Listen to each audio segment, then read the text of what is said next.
Top, je suis le créateur de plusieurs sagas mondialement reconnues, producteur écouté et respecté du milieu du cinéma, j'ai toujours une casquette vissée sur la tête, je suis Steven Spielberg.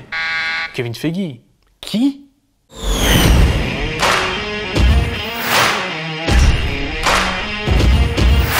Kevin Feige, c'est le créateur du Marvel Cinematic Universe et c'est 5 tentatives infructueuses d'entrée en école de cinéma, 22 films tournés depuis 2008 et plus de 20 milliards de dollars rapportés au box-office. Et pourtant, le petit Kevin est parti de rien. Il est né en 1973 dans le New Jersey et déjà tout petit, sa seule obsession était de se rendre à Hollywood et d'intégrer la prestigieuse université de Californie du Sud, l'école de cinéma où ses réalisateurs préférés ont fait leurs études, parmi lesquels George Lucas, Ron Howard ou Robert Zemeckis. Pendant sa formation, il fait un stage chez Lawrence Schuller et Richard Donner, oui, le Richard Donner de Superman, et 2 ans plus tard, il est assistant de production sur les tournages de Volcano, où vous avez un message avec Meg Ryan et Tom Hanks. Au moment où les Donner se lancent dans l'aventure X-Men, en 2000, Kevin Feige devient producteur à part entière. Il est considéré comme le spécialiste comics parmi les superviseurs de la saga mutante, et c'est comme ça qu'il est repéré par Avi Arad, le PDG de Marvel Entertainment. Arad l'engage chez Marvel Film, une entité qu'il vient de créer et qui deviendra plus tard Marvel Studios. La mission de Feige là-bas est de participer à l'exploitation des personnages Marvel dont la firme a encore les droits pour le cinéma. Coucou. S'il est choisi, c'est parce que Kevin Feige se définit comme un nerd. Il a lu les comics des années 70 et 80, il connaît les personnages, il a vu les films et les séries Marvel, et il portait même des Underoos, autant dire qu'il était l'homme de la situation.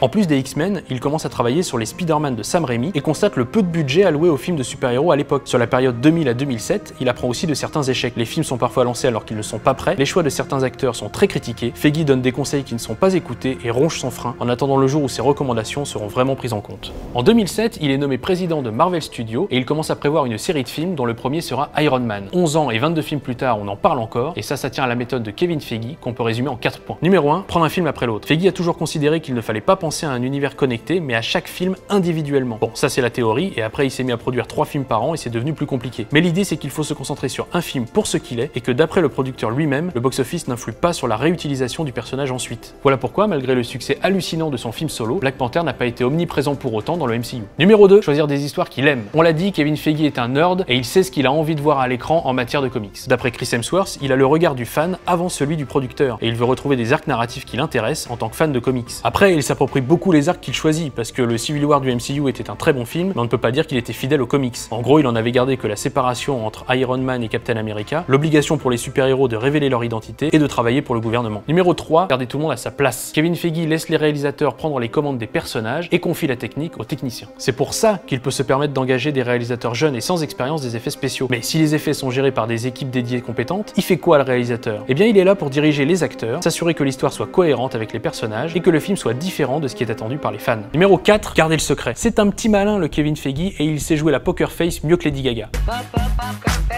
Parce que si les questions qu'on lui pose le plus souvent sont sur les films à venir du MCU, la plupart du temps il botte en touche, voire il préfère ne rien dire et laisser la surprise. Le marketing de Disney arrive aussi à monter beaucoup de bandes annonces en montrant le moins d'intrigues possible, et ça, c'est classe. Déjà, Kevin Feige aime prendre des risques. Lorsqu'il sort Iron Man en 2008, il doit réussir son coup, sans quoi Marvel mettra la clé sous la porte. Il vient d'être nommé président de Marvel Studios, et heureusement pour lui, le film avec Robert Downey Jr. sera un succès. Quelques années plus tard, il prendra le risque de tourner le premier Avengers, alors que Captain America et Thor ne sont même pas encore sortis, et qu'il ne sait pas s'ils seront bien reçus. Et il ne s'est pas trompé. We need a plan of attack. I have a plan. Attack. Son autre haut fait sera d'avoir sorti de son chapeau les Gardiens de la Galaxie en les confiant à un réalisateur qui semblait né pour leur donner vie, James Gunn. À l'époque, personne n'y croit sauf Feige, persuadé que les gens attendent de revoir du space opéra depuis l'arrêt des films Star Wars. Le box-office lui donnera encore une fois raison. You stupid traitor.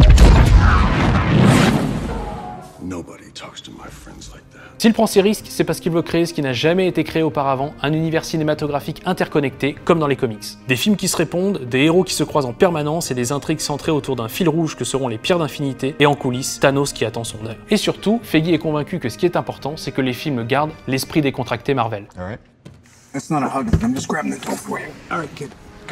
Mais qu'ils arrivent à être tous différents grâce à l'apport de chaque réalisateur choisi par le studio. Selon le producteur, ils sont choisis pour leur personnalité et pour laisser leur empreinte sur les films. Ça a plus ou moins fonctionné pour l'instant, par exemple pour Black Panther oui, pour Thor 3 beaucoup, pour Captain Marvel moins, pour Doctor Strange pas du tout. Et parfois, la collaboration se passe mal, et Kevin Feige n'aime pas beaucoup qu'on aille à l'encontre de sa vision. Et c'est comme ça qu'Edgar Wright partira d'Ant-Man, que Patty Jenkins quittera Thor 2, et que Jon Favreau et Joss Whedon partiront après respectivement Iron Man 2 et Avengers 2, après avoir été déçus du remontage de leurs films par Marvel.